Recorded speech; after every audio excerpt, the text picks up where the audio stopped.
மறைந்ததை ஏற்றுக்கொண்டு ஆகையினால் பெண்ணை பார்வதி அதோ அந்த அதிகர சுபமான ஆனவர் குழந்தைகளை சென்று கடற்கரை ஓரமாக நாடி தவம் செய்து கொண்டிருக்கின்றார்.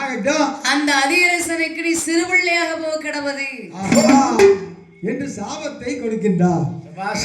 சாபத்தை கொடுத்தாச்சு, மகனுக்கு சாபம் கொடுத்தாச்சு.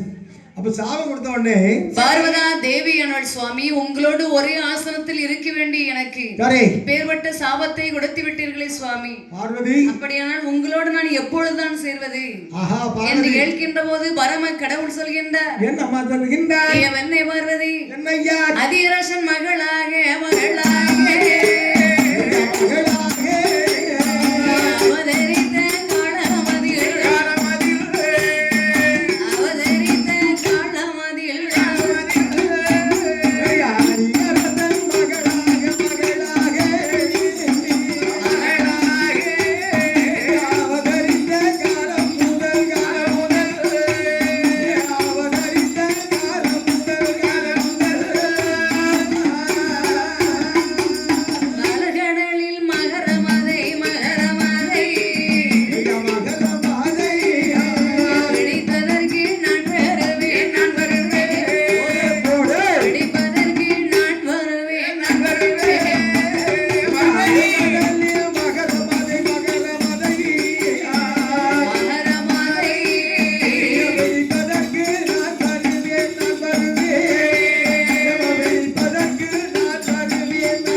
அப்படியானால் நாம் உங்களோடு சேர்ந்து எப்பொழுதுதான் வாசம் செய்வது?